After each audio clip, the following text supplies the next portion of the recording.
if you have people looking at a piece of content and putting it into 15 or 18 different categories, how scalable is that? And how standardizable is that? Oh, those are good questions actually, and we have answers, and we're working on both. Scalability can be achieved by you're always going to need people. You're combining human and machine intelligence or learning together in one.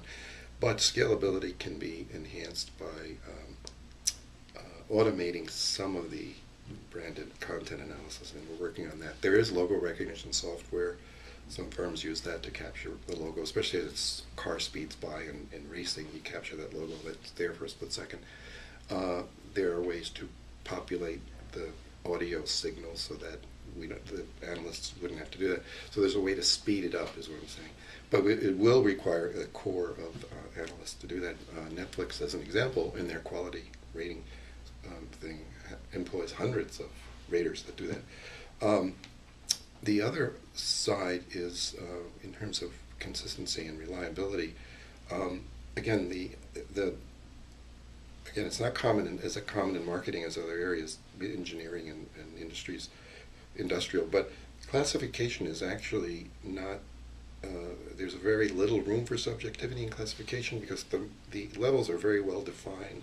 The analysts are trained on what the level definitions mean.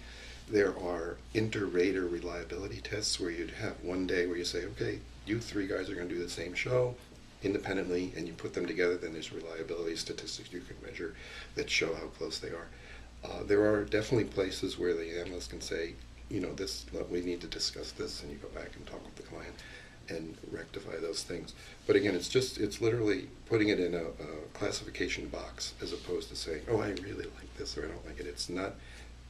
It's we're trying to remove as much subjectivity as possible. So that's really the answer. So Ray, looking forward in the next 3 to 5 years, tell me some predictions for media. Oh, okay. It's funny, in my first book I did 10 predictions for market research, and I'm afraid to go back and look at them now, but that was about 10 years ago. But just from the vantage point of now, I think that what's considered media, I mean, it's already happening, but what's considered media is going to expand. What we're seeing from our clients is this whole area of branded content and branded entertainment really raising to the fore, and a lot of attention and activity and energy and sometimes money put into it because of the fact that ads are being skipped, which Track data shows really clearly. And there's so many formats now for data or for content to be seen online and in mobile and who knows where else. So I just think that's a natural evolution.